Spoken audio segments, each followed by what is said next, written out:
मित्रांनो नमस्कार. आजचा विषय थोडासा नाजूक आहे, पण खूप लोकांच्या मनात दडलेला आहे.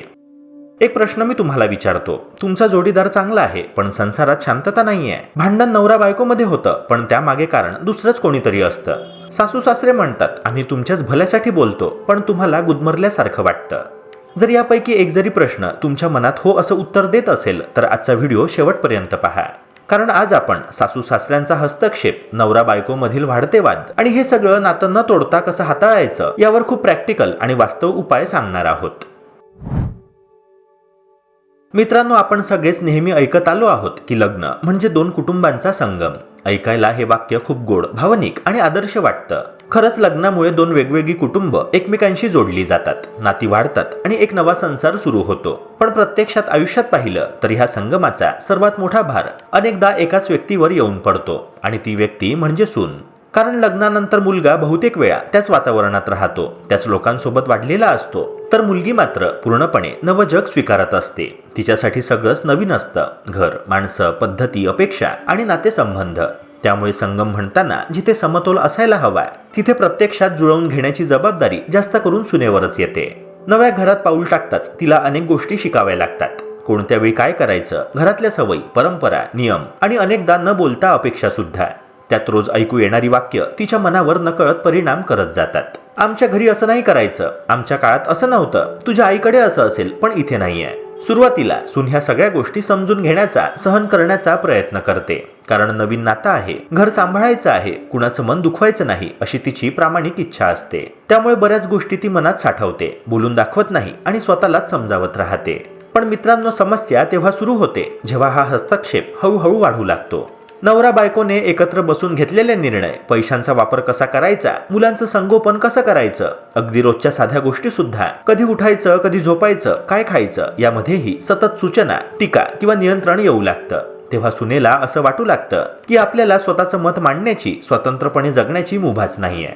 इथूनच मनामध्ये तणाव वाढायला लागतो, अस्वस्थता निर्माण होते आणि हळूहळू त्याचा परिणाम नवरा बायकोच्या नात्यावरही होऊ लागतो. कारण बाहेरून आलेला दबाव जेव्हा घराच्या आतमध्ये पोहोचतो, तेव्हा संगम हळूहळू संघर्षात बदलू लागतो. मित्रांनो, बऱ्याच वेळा आपण हस्तक्षेप किंवा सल्ला याला नेहमी वाईट हेतूने केलेलं मानतो, पण वास्तवात असं नसतं. प्रत्येक नात्यात, विशेषतः सासू सासरे आणि सून यांच्यात हस्तक्षेपाचा उद्देश वाईट नसतो. अनेकदा वडीलधारी किंवा सासू सासरे आपल्या अनुभवावर आधारित मार्गदर्शन देतात, कारण त्यांना आपल्या मुलाच्या जीवनात काही अडचणी येऊ नये आणि घर चालण्यासाठी योग्य पद्धत अवलंबावी अशी त्यांची इच्छा असते. हे अनुभव आणि सल्ले अनेकदा प्रेम आणि काळजीने येतात, आणि त्यामागे मुलाचं हित, सुख आणि सुरक्षितता यांचा विचार असतो. त्यामुळे जर आपण प्रथम आपल्या दृष्टिकोनातून पाहिलं, तर बहुतेक वेळा ह्या हस्तक्षेपामागे वाईट हेतू नसतो, तर फक्त काळजी असते. पण खरी समस्या येथे निर्माण होते की जेव्हा अनुभव किंवा सल्ला सतत आदेशाच्या स्वरूपात येतो, तेव्हा तो प्रेम आणि मार्गदर्शन याऐवजी दबावाचा अनुभव देतो. उदाहरणार्थ, सासू म्हणते, मी फक्त सांगते आहे, करायचं की नाही ते तुमचं.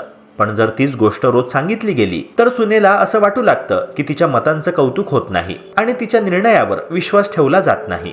अनुभव आणि सल्ला जेव्हा यांची सतत पुनरावृत्ती होते आणि त्यामागे आपोआपच अपेक्षा जोडल्या जातात, तेव्हा नात्यामध्ये ताण येतो आणि दोघांमध्ये अंतर निर्माण होतं. आपल्याला वाटतं की आपण मदत करतोय, पण समोरच्या व्यक्तीला नियंत्रणाखाली असल्याचा अनुभव येतो. मित्रांनो, यातून शिकण्यासारखी महत्त्वाची गोष्ट म्हणजे संवाद आणि मर्यादांचा समज. सल्ला देताना किंवा अनुभव शेअर करताना तो फक्त मार्गदर्शन म्हणून द्यावा, आदेश म्हणून नाही. दुसऱ्या व्यक्तीच्या निर्णयांचा आदर करणे खूप आवश्यक आहे, कारण नात्यातील विश्वास आणि आत्मसन्मान टिकवणे हाच दीर्घकालीन सुखाचा मार्ग आहे. जर आपण आपल्या अनुभवाचा फायदा शेअर करायचा असेल, तर ते प्रेमाने, समजूतदारपणे आणि मर्यादेबद्ध पद्धतीने करणे गरजेचे आहे. असे केल्यास नात्यामध्ये दरी निर्माण होणार नाही, तर दोघांमध्ये सामंजस्य आणि विश्वास वाढेल. तसेच हस्तक्षेपाची नकारात्मक भावना नष्ट होईल. मित्रांनो, नात्यातील तणाव किंवा सासरच्यांमुळे होणारा त्रास हाताळण्यासाठी सर्वात पहिला आणि प्रभावी उपाय म्हणजे जोडीदाराशी मोकळा संवाद ठेवणे. अनेक वेळा लोक चुकून थेट सासू सासऱ्यांवर राग व्यक्त करतात किंवा आपली नाराजी त्यांच्या समोर मांडतात, पण यामुळे परिस्थिती अधिक तणावपूर्ण होते.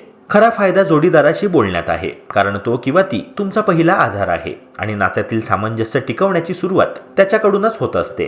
परंतु संवाद करताना बऱ्याच वेळा लोक चुकीची भाषा वापरतात, जसं की तुझ्या आईमुळेच हे सगळं होतंय, तू काही बोलतच नाही. अशा शब्दांमुळे समोरचा जोडीदार लगेच डिफेन्सिव्ह होतो आणि नात्यातील तणाव वाढतो. त्यामुळे तुमची भावना समजून घेण्याऐवजी तो किंवा ती स्वतःला बचावात घेतो. यासाठी योग्य पद्धत अशी आहे की मी असा फोकस वापरा. उदाहरणार्थ, मला असं वाटतंय, मला इथे थोडा त्रास होतोय, आपण दोघं मिळून काही मार्ग काढूया का?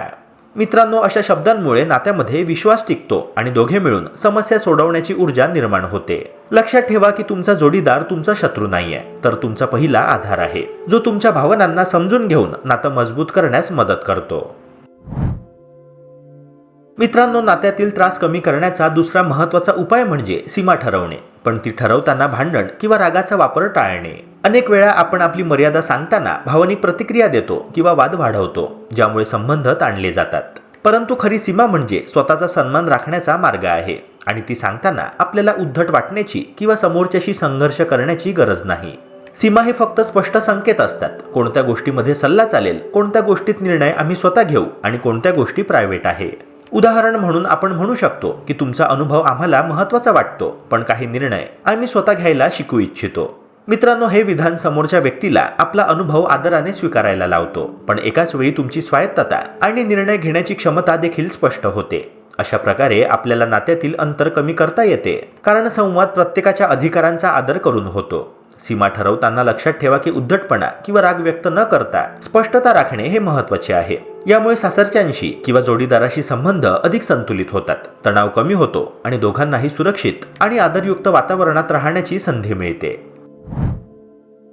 मित्रांनो, सासू सासरे किंवा नातेवाईक जेव्हा काहीतरी सांगतात तेव्हा आपल्याला लगेच वाटते की ते माझ्यावर टोमणा मारतात किंवा त्यांचा हेतू वाईट आहे. पण मित्रांनो, वास्तवात प्रत्येक वेळी असं नसतं. बऱ्याच वेळा त्यांच्या शब्दांमागे भीती किंवा काळजी असते. उदाहरणार्थ, सासूला वाटू शकते की मुलगा हातातून निघून जाईल किंवा घरावर आपला प्रभाव राहणार नाही आणि म्हणूनच ती सतत मार्गदर्शन किंवा सल्ला देते. जर आपण थोडा दृष्टिकोन बदलला आणि त्यांच्या मनाच्या स्थितीकडे पाहिलं तर त्यांच्या शब्दांचा अर्थ फक्त टोमणा नसून काळजी आणि प्रेमाचे प्रतीक आहे हे लक्षात येते. अशा दृष्टिकोनातून पाहिल्याने मन हलकं होतं आणि आपण भावनिक तणाव कमी करू शकतो. तरीही कधी कधी परिस्थिती हाताबाहेर जाते. सतत भांडणं होणं, मानसिक त्रास वाढणे किंवा जोडीदार तसेच सासू सासरे यांच्याशी दुरावा निर्माण होणे.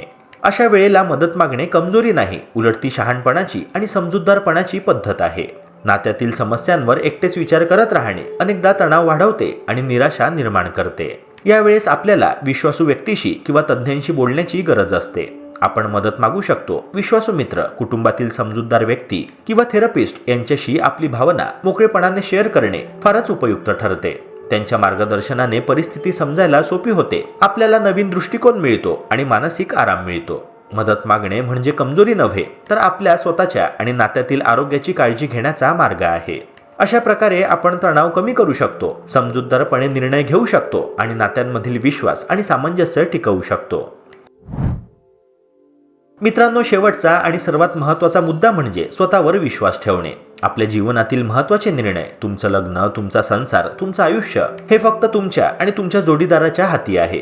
इतरांचे मार्गदर्शन, सल्ला किंवा अनुभव आपल्याला उपयुक्त ठरू शकतात, पण अंतिम निर्णय घेताना आपल्याला स्वतःच्या मनावर आणि जाणीवेवर विश्वास ठेवणे गरजेचे आहे.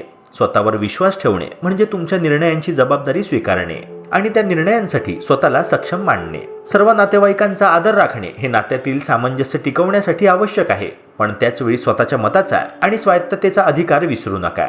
अनेक वेळा लोक दुसऱ्यांच्या अपेक्षांनुसार निर्णय घेतात, ज्यामुळे स्वतःच्या भावना दाबल्या जातात आणि मानसिक तणाव वाढतो. जर आपण आपल्या अधिकाराचा आणि मताचा आदर केला तर आपले नातेही मजबूत राहते आणि आपल्याला मानसिक शांती मिळते. शेवटी विश्वास फक्त निर्णय घेण्यापुरता मर्यादित नाही, तर तो स्वतःवर, आपल्या जोडीदारावर आणि आपल्या सामर्थ्यावर ठेवायला हवा. जेव्हा आपण स्वतःवर विश्वास ठेवतो तेव्हा इतरांचे सल्ले आणि अनुभव अधिक समजून घेता येतात, परंतु त्यांच्यातून दबाव किंवा त्रास निर्माण होत नाही. स्वतःवर विश्वास ठेवणे म्हणजे नात्यातील तणाव कमी करणे, निर्णय स्वच्छ मनाने घेणे आणि आयुष्यात संतुलन राखणे आहे. यामुळे नातं टिकतं, आपला आत्मसन्मान वाढतो आणि आपलं जीवन अधिक सुखदायी बनतं. मित्रांनो, जर हा व्हिडिओ तुम्हाला थोडासाही उपयोगी वाटला असेल तर लाईक करा आणि अशाच नातेसंबंधांवर, मानसिक आरोग्यावर उपयुक्त व्हिडिओसाठी चॅनलला सबस्क्राईब करा. आणि हो, हा व्हिडिओ एखाद्याला मदत करू शकतो असं वाटत असेल तर नक्की शेअर करा.